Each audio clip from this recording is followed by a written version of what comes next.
아름다운지요. 주님이 우리를 끌어안고 주님이 우리를 대신해서 당신을 버리셨습니다. 이제 우리가 아버지의 사랑하는 아들, 딸들이 되어서 주님과 함께 예배하게 되었습니다. 주님 한 분 한 분이 주님께 얼마나 소중합니까? 주님을 뵙고 주님으로 살기 위해서 예배의 자리에 나오신 분들, 주님 안아주시옵소서, 위로하여 주시옵소서. 지난 한 주 동안 이제 많은 것들이 우리를 스치고 지나갔습니다. 상처받은 마음, 고통하며 슬퍼하는 마음, 무거운 짐에 눌려있는 마음들도 있습니다. 주님 거두어 주시옵소서. 안아주시고 위로하시며 치료하여 회복하여 주시옵소서. 주님, 당신 앞에 드리는 우리의 찬양, 기도 모든 것을 받으시고 이 시간이 지극히 아름답고 복된 시간이 되기를 원합니다. 특히 건강이 좋지 않아서 고통하는 분, 이 시간 치유의 능력으로 감싸 주시옵소서. 주님의 놀라운 능력을 덧입고 주님을 찬양하는 시간이 되게 하여 주시옵소서. 우리에게 말씀하여 주시고 그 말씀으로 우리를 살려 주시옵소서. 주님과 하나 되게 하여 주시옵소서. 지금 주님 앞에 올려드리는 이 성가의 찬양도 기뻐 받아주시고 그 속에서 우리가 주님을 함께 찬양하고 주님을 만나기를 원합니다. 예수 그리스도 이름으로 기도하였습니다. 아멘.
아멘.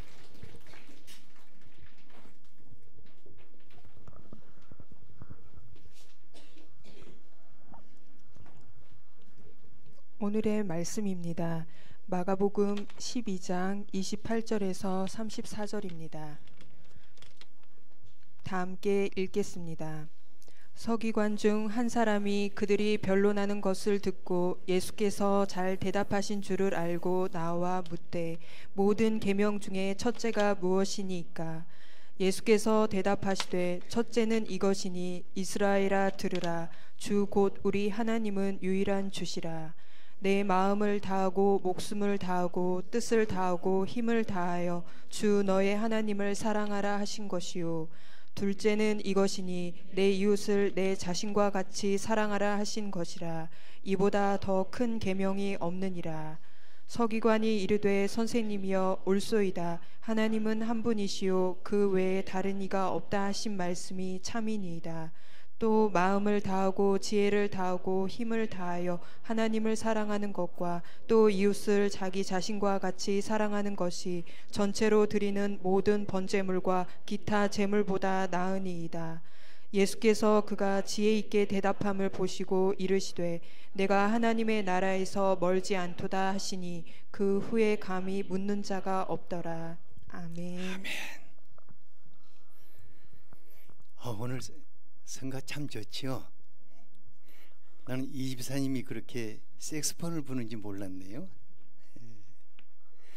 우리 집사님들 전부 다 악기 하나씩 하시기 바랍니다. 잘 하시도록 격려.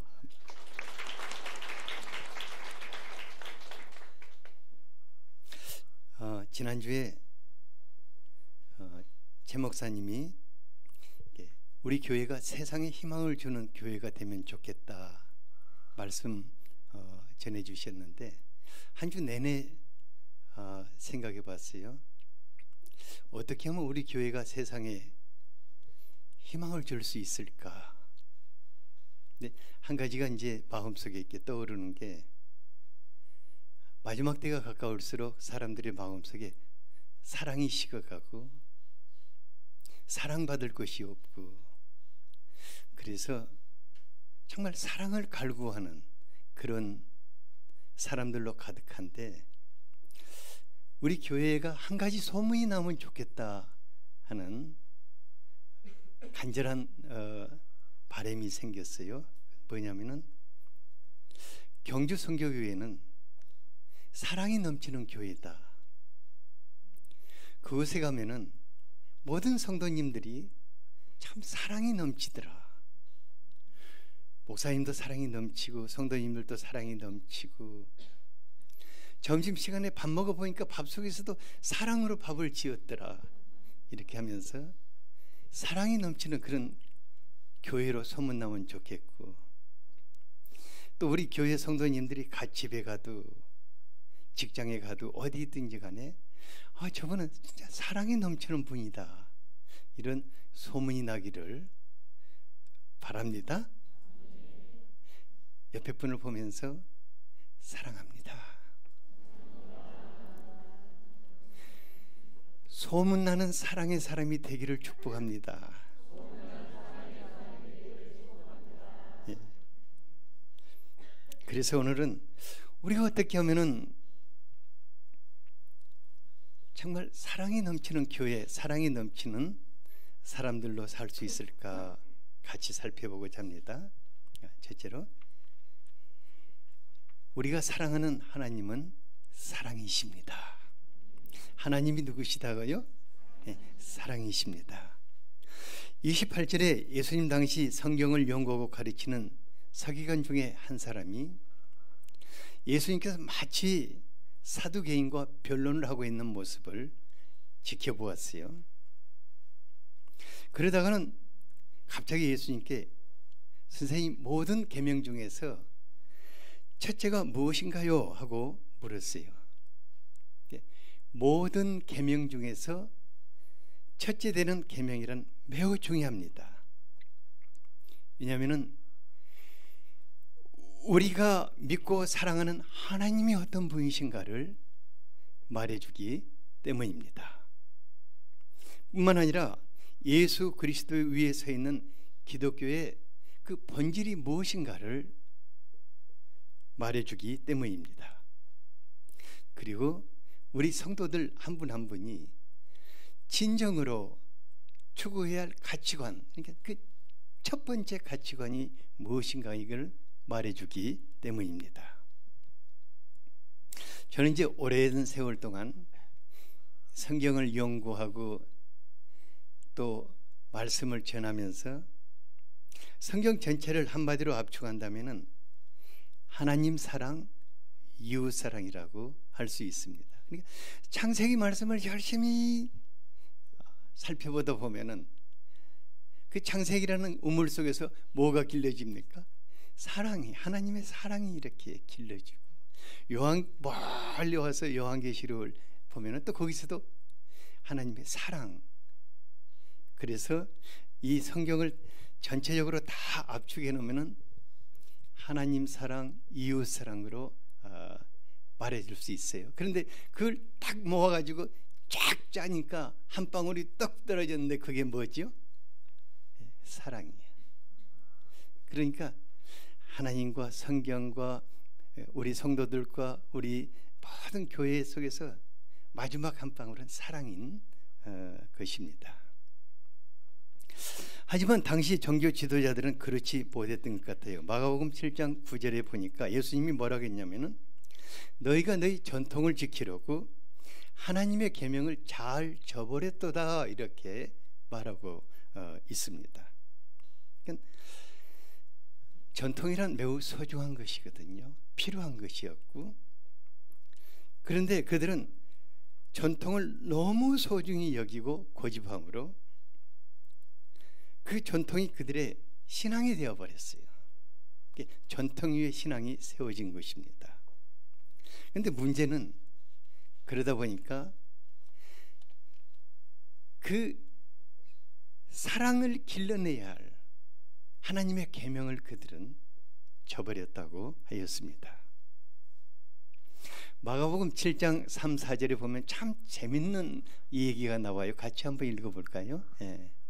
시작. 바리새인들과 모든 유대인들은 장로들의 전통을 지켜 손을 잘 씻지 않고서는 음식을 먹지 아니하며 또 시장에서 돌아와서도 물을 뿌리지 않고서는 먹지 아니하며 그 외에도 여러 가지를 지키어 오는 것이 있으니 잔과 주발과 녹그릇을 씻음이러라.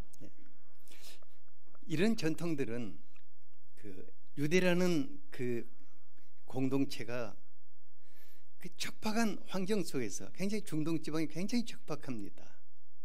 그런 척박한 환경 속에서 돌림병을 맞고 건강을 지키기 위해서 장로들이 고민하면서 만들어서 놓은 좋은 전통이었어요. 그러니까 그 전통이 많은 사람들을 건강을 지켜주고 살렸을 것입니다. 그런데 문제는 그 전통이 굳어지니까 그게 신앙의 규범이 되었고, 따라가지 못하는 사람들, 그러니까 신앙의 규범이 되니까 따라가지 못하는 사람들에 대한 눈총을 못하는 사람들이 눈총을 받게 됐고, 그들을 비난하게 됐고, 또 그들을 정죄하게 됐어요. 예수님의 제자들이 손 안 씻었다고 막 지금 비난하고 정죄할 때 이게 나왔거든요. 그러니까 그들에게서 뭐가 사라졌습니까? 하나님의 사랑이, 유대 공동체에서 전통만 남고 하나님의 사랑이 점점 사라진 거예요.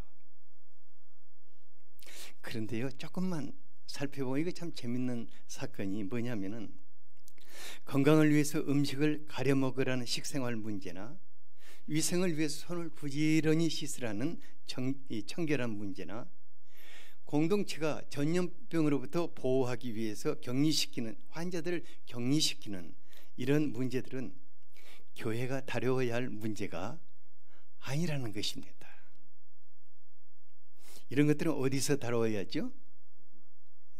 정부의 보건당국에서 다루거나 시민단체나 병원에서 굉장히 고민해야 할 문제고, 캠페인을 벌이고 감독해야 할 이런 문제일 것입니다. 오늘날도 교회가 다루지 않아야 할 문제를 신앙의 전통으로 만드는 경우가 참 많습니다.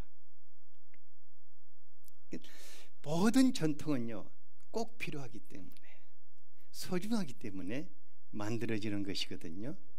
우리나라 교회에 아주 큰 전통의 2대 전통이 있어요. 하나는 금주와 금연의 전통, 또 하나는 새벽기도의 전통. 그러니까 선교사님들이 우리나라 들어와서 보니까 굉장히 이 민족이 절제력이 부족했어요. 술을 마시면 밤새 마셔가지고 주일날 와서 계속해서 그냥 냄새 피우고 졸고, 어떤 사람은 더 껴서 주정하고. 그러니까 교회를 나오기 위해서는 술, 담배를 끊어라. 그래서 많은 사람들을 살리기도 하고 가정을 지키기도 하고 그랬어요. 그런데 금주와 금연이란 것은 각종 암을 유발시키고 인생의 행복을 파괴시키는 주된 원인들이기 때문에 어디에서 다루어야 할 문제입니까? 보건당국이라든가 병원에서 캠페인을 벌이고 금연구역을 만들어서 감독해야 하고 벌금도 물게 해야 하고, 또 이것은 이제 교회가 해야 할 문제가 아니라 본인들 스스로가 자신의 건강을 지키기 위해서 스스로 해결해야 할 문제들입니다. 그런데 이게 이상하게 교회에 딱 들어오는 사람에게 첫 번째 관문이 되어버렸어요. 그러니까 사람들이 뭐라고 하냐면은 술, 담배 끊고 교회 나갈게요.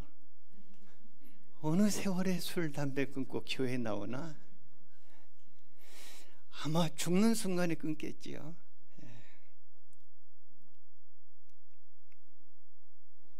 그러나 그럴 필요가 없는 게, 예수님 사랑하다 보면은 성령께서 하나님의 저인 그 몸을 해치는 것들을 그냥 자연스럽게 끊게 하십니다.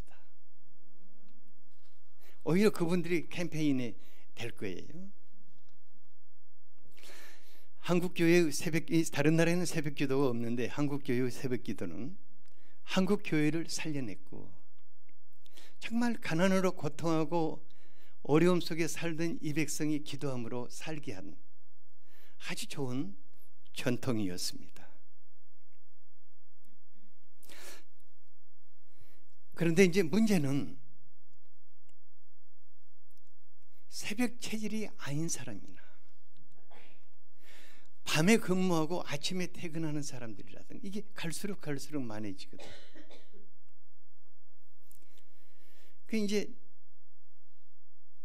제 양반 장로가 되었는데도 아직 술 담배를 못 끊고 있다. 제 양반 권사가 되었는데도 아직 새벽 기도로 안 나온다. 이렇게 하니까 눈총이 받게 되는 거예요. 그리고 자꾸 이 시비거리가 되는 거예요. 그러니까 이런 것들이 뭔가 좀 잘해보기 위해서, 예수님을 좀 더 충성스럽게 섬겨보기 위해서 세운 전통들이 어떤 굳어지고 신앙의 규례가 된다고 하면은, 잘하는 사람은 그것이 자기 자랑이 되고 의가 되기 때문에 범죄하게 됩니다. 못하는 사람은 늘 정죄의식을 느끼고, 그러니까 죄인이 되는 거예요. 그러니까 잘하는 사람도 죄인이 되고 못하는 사람도 죄인이 되어서 이 교회 속에서 누가 떠나십니까? 사랑의 하나님이 떠나시게 되는 것을 볼 수 있습니다. 그래서 우리는 신앙의 본질인 하나님 사랑과 이웃 사랑으로 돌아가야 하는 것입니다. 교회의 본질은 하나님 사랑과 이웃 사랑에 있습니다. 우리 신앙의 본질은 하나님 사랑과 이웃 사랑에 있는 것입니다. 좋은 전통은 중요합니다. 그러나 그게 굳어지고 신앙의 규범이 된다면 모든 사람을 천국 밖으로 밀어내게 될 것입니다. 예수님은 이들에게 정말 너무너무 간절한 심정으로 29절에 뭐라고 하셨습니까? 같이 한번 읽어보죠. 시작. 예수께서 대답하시되 첫째는 이것이니 이스라엘아 들으라 주 곧 우리 하나님은 유일한 주시라. 이스라엘아, 하나님의 백성들아 들으라. 주 곧 우리 하나님은 유일하신 주시다. 우리 하나님만이 유일하신 참 하나님이시다는 선언입니다. 또한 우리의 신앙과 삶의 초점이 오직 하나님을 향해 있어야 한다는 것입니다.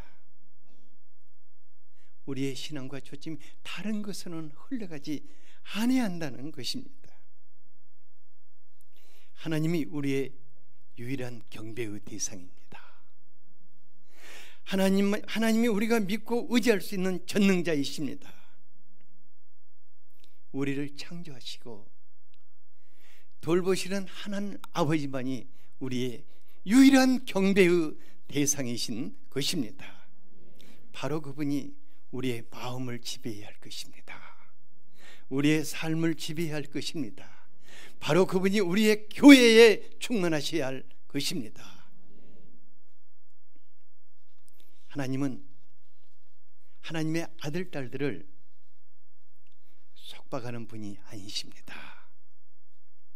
하나님은 우리의 경배의 대상일 뿐만 아니라 우리의 사랑의 아버지이신 것입니다. 그러면 우리가 어떻게 하나님을 사랑하라고 했습니까? 30절을 같이 한번 읽어보겠습니다. 시작. 내 마음을 다하고 목숨을 다하고 뜻을 다하고 힘을 다하여 주 너의 하나님을 사랑하라 하신 것이요. 여기 아주 놀라운 강조법이 나타나고 있습니다. 다하고 다하고 다하고 다하여 주 너의 하나님을 사랑하라. 마음을 다하고 목숨을 다하고 뜻을 다하고 힘을 다하여 하나님을 사랑하다 보면 남는 게 뭐가 있습니까? 없을 것입니다. 자칫 잘못하면 엄청난 압박감으로 다가오기 쉽습니다. 하나님 욕심쟁이다. 어떻게 저렇게 요구하실 수 있을까? 하지만 그분이 사랑하는 아들, 딸들에게 이렇게 말씀하시는 것은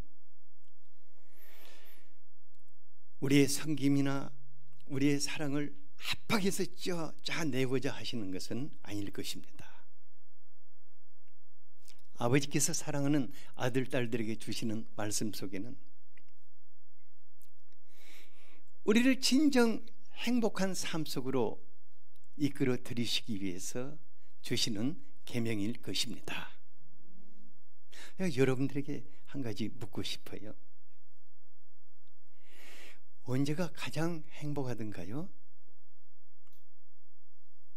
옆 사람에게 한번 물어보세요. 당신은 언제가 가장 행복합니까?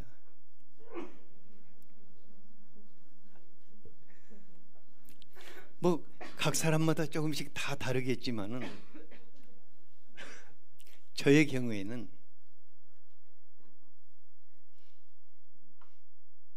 나를 죽기까지 사랑해 줄 수 있는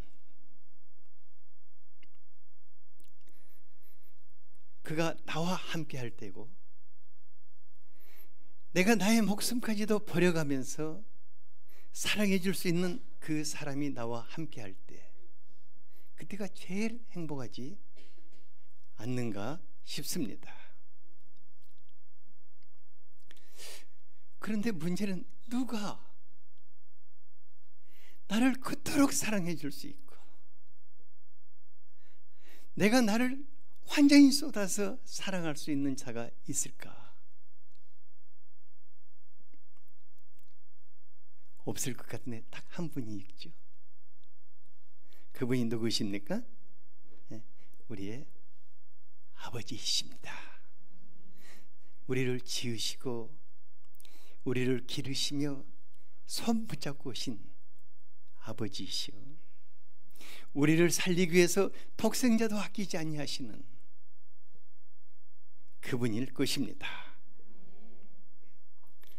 사랑이란 참 놀라운 거예요. 사랑은 받으면 받을수록 깊어지고 주면 줄수록 깊어지는 것이 사랑입니다. 하늘 아버지께서 우리를 향해서 내 마음을 다하고 목숨을 다하고 뜻을 다하고 힘을 다하여 하나님을 사랑하라, 이렇게 하신 것은 그만큼 우리와 깊은 사랑의 관계 속으로 들어가기를 원하시는 것을 알 수가 있습니다. 하나님은 사랑이십니다. 요한일서 4장 16절을 같이 한번 읽어보죠. 시작. 하나님이 우리를 사랑하시는 사랑을 우리가 알고 믿었노니 하나님은 사랑이시라. 사랑 안에 거하는 자는 하나님 안에 거하고 하나님도 그의 안에 거하시느니라. 우리가 하나님을 사랑하는 만큼 그분 안으로 더 깊이 들어가게 되고, 또 하나님은 우리 안에 더 깊이 들어오셔서 사랑으로 하나 되는 것을 말해주고 있습니다. 하지만 자기를 쏟아서 하나님을 사랑해보지 않는 사람은 하나님을 알지 못해요. 하나님이 얼마나 나를 사랑하시는지 알지를 못하는 거예요. 하나님을 알지 못하는 건 너무 서글픈 일이라는 생각이 듭니다. 왜냐하면 우리가 하나님을 아는 것만큼 소유하게 되기 때문입니다. 또 아는 것만큼 하나님을 누리게 되지 않습니까? 제가 젊은 날요, 내 자신을 쏟아 뭔가를 해볼 수 있는 일을 찾지 못했어요. 그래서 허무주의에 빠져가지고 정말 허무한 삶을 살고 있었는데, 이런 제가 예수님을 만났어요. 근데 예수를 적당히 믿고 적당하게 살 수가 없는 거예요. 어떤 분들은 저한테 이런 말 해요. 목사님은 예수님을 진짜 사랑하는 것. 근데 그 반대였어요. 제가 예수님을 사랑하는 것이 아니었어요. 예수님이 마치 세상에서 사랑할 사람이 나밖에 없는 것 같이 그렇게 사랑을 주시는 거예요. 그러니까 마치 여기 가득 있는데 꼭 사랑할 사람이 나밖에 사랑할 수밖에 없는 것 같이. 그래서 제가 오랜 세월 착각 속에 살았는데, 뭐냐면은 이 세상에서 주님이 나를 최고로 사랑한다는 착각 아닌 착각 속에서 살아온 거예요. 아마 이 중에서도 그런 착각 속에 사는 분들이 아주 많을 거예요. 예수님이 여러분들 세상에서 가장 사랑하고 있잖아요. 그죠? 참 놀라워요. 신기해요. 그러니까 적당하게 살 수가 없는 거예요. 근데 놀라운 것은 좀 적당하게 살 수 없을까 생각하면 그때부터 기쁨이 사라져 버려요. 그리고 생명의 메마른 화초같이 제가 말라가는 것을 볼 수 있어요. 예수님 사랑하는 것이 내가 사는 것이구나. 예수님 사랑하는 것이 이렇게 사는 것이구나. 그러니까 더 살기 위해서 더 사랑할 수밖에 없는.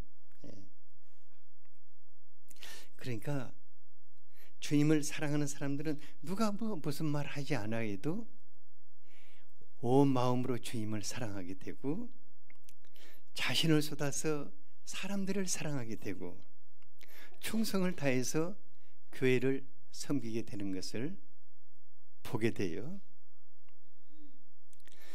제가 교회를 이렇게 섬겨오면서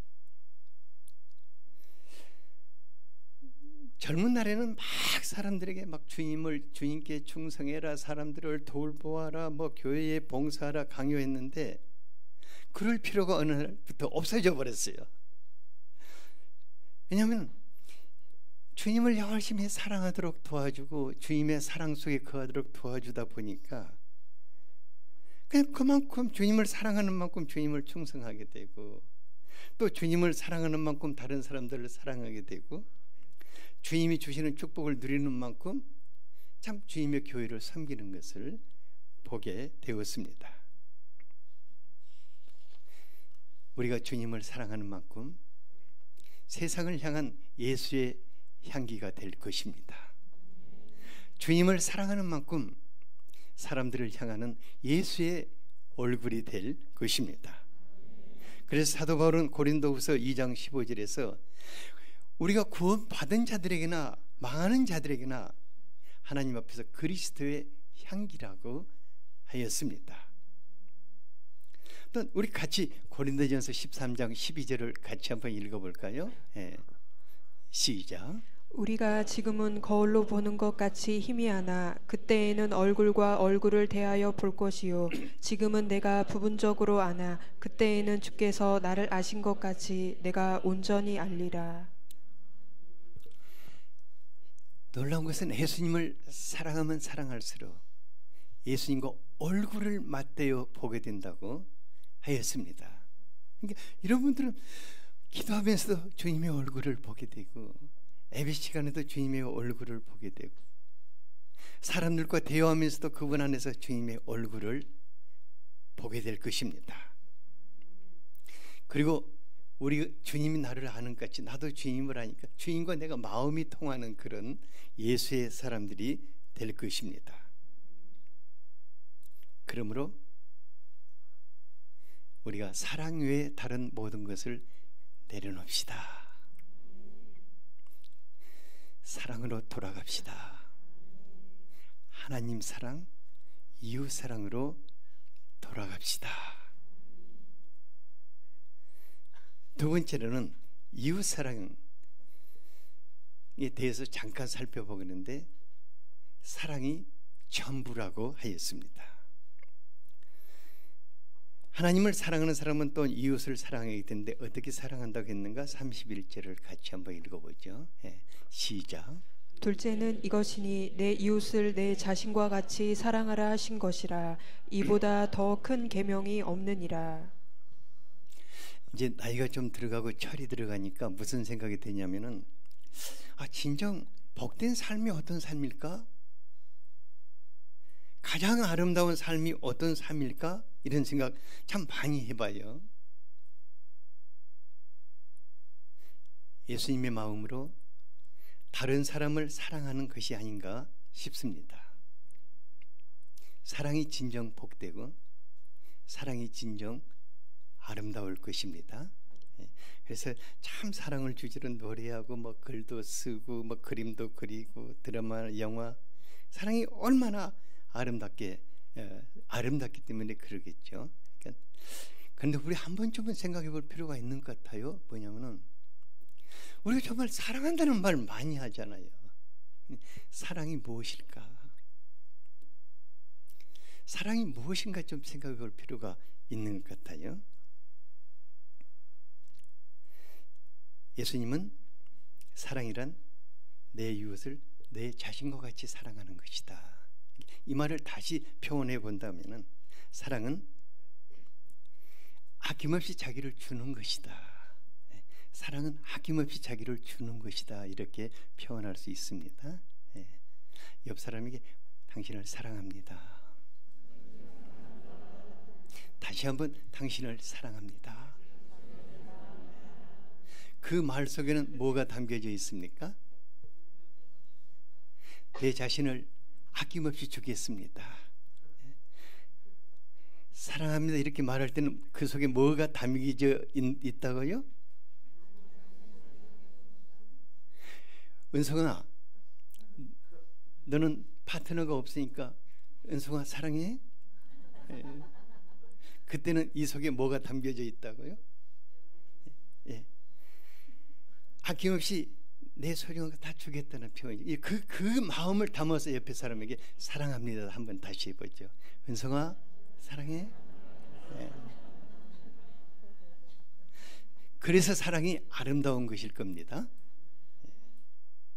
사랑이란 립 서비스가 아니라 우리들 자신을 주는 것입니다. 그러니까 내 이웃을 내 자신을 사랑하듯 사랑하라. 이보다 더 큰 계명이 없다고 하였습니다. 그러니까 이제 때때로 불신자들로부터 교회 나가는 사람들 너무 이기적이다 하는 말 들을 때 참 서글프더라고요. 그리고 지난번에 제가 어떤 분한테 그런 말 들었는데, 자기 서비스업 하는데 자기는 아침 일찍이 목사가 오면 재수가 없대요. 근데 그 말 들으니까 막 가슴이, 내가 그 양반한테 목사란 말 안 해서 좀 다행이었어요. 왜 그러냐니까 진짜 잔소리 많고 깎고 그런다 그래. 그래서 참 안타깝다 하는 생각도 들고 참 그러더라고요. 그러니까 자기를 희생하는 사랑이 없이 어떻게 사랑을 전할 수 있고 어떻게 십자가의 복음을 전할 수 있을까? 이웃사랑이 없는 삶 속에서 더 슬픈 것은 예수님이 계시지 않는다는 것입니다. 예수님께서 하나님의 자녀들인 우리들에게 내 이웃을 내 자신같이 사랑하라 하는 계명을, 가장 큰 계명으로 주신 것은 주님이 우리와 같이 하시겠다는 겁니다. 주님이 너와 같이 하시면서 너를 통해서 나를 나타내겠다는 말씀이거든요. 뿐만 아니라 사랑의 열매를 통해서 우리의 삶을 축복하시겠다는 의미를 담고 있습니다.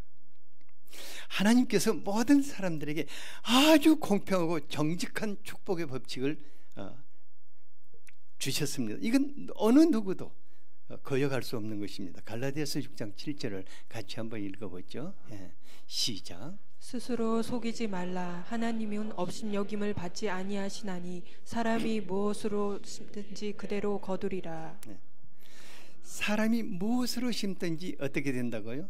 그대로 거두리라. 그러니까 하나님을 마음을 다하고 목숨을 다하고 뜻을 다하고 힘을 다하여 하나님을 사랑하는 사람은 그 사랑의 하나님을 축복의 열매로 얻게 될 것입니다. 종종 하나님이 나에게 너무 멀리 있는 것 같다. 어쩐지 하나님은 내 기도도 안 듣는 것 같고 내 삶 속에 안 나타나시는 것 같다. 이것은 다른 것 아닐 겁니다. 그 사람의 열매입니다. 하나님을 사랑하면 하나님을 열매로 거두게 될 것입니다. 또한 우리들의 이웃을 내 자신을 사랑하듯 사랑하며 살게 될 때 그 사람은 그 사랑의 열매로 이웃을 거두게 될 것입니다. 우리가 무슨 일을 해서 하나님을 얻을 수 있고 수많은 사람들을 얻을 수 있겠습니까? 제가 이제 저쪽으로 이사 가고 나서니까 그쪽은 다 문 닫고 있더라고요. 우리 집 바로 저 밑에 있는 수진 집사님도 하루에 한 번도 못 봐요.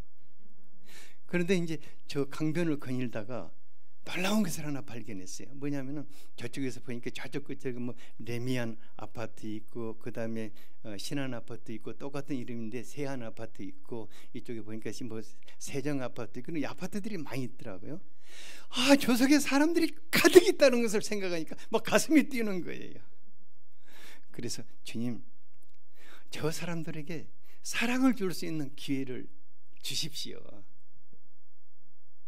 그리고 이 마을이 사랑의 마을이 되게 해달라고 기도하기 시작했어요. 그러니까 꿈속이라도 이제 아파트 문이 막 열리고 올 것 같다 하는 이런 느낌이 들어요. 그것도 항상 제가 뭐 꿈꾸고 사는 사람이라 어쩔 수 없지만은 사랑이 우리의 삶의 전부일 것입니다. 하늘아버지께서 사랑이시고 우리 예수님이 사랑이시고 우리가 그때 갈망하는 성령님이 사랑의 영이신데 무엇이 더 필요한가? 여기에 뭘 더 붙일 필요가 있을까? 사랑이 전부일 것입니다. 제가 종종 생각해봐요. 여러분들이 내가 저는 100편의 설교를 듣고 싶겠습니까? 아니면 저를 통해서 하나님의 사랑을 느끼고 싶겠습니까? 제가 이 교회를 위해서 큰 일을 하는 것을 원하시겠습니까? 아니면 여러분들이 제 얼굴을 통해서 주님을 보는 것을 원하시겠습니까? 저는 사랑이 전부라고 생각합니다. 그래서 사도 바울이 내게 사랑이 없으면 내가 아무것도 아니다고 자기를 강하게 부정해 버렸습니다. 하나님 사랑, 이웃 사랑이 전부입니다. 옆에 분에게 하나님 사랑, 이웃 사랑이 우리의 전부입니다. 그러므로 우리 다 같이 우리 교회가 주님의 사랑이 넘치는 교회가 될 수 있도록 기도하시기 바랍니다. 사랑으로 소문난 교회가 될 수 있기를 기도하시기 바랍니다. 여러분들이 가는 곳마다 저 사람은 사랑이 넘치는 사람이라고 소문날 수 있기를 축복합니다. 그것이 우리가 갈망해야 할 것인 줄 압니다. 이것을 위해서 간절하게 한번 기도하겠습니다.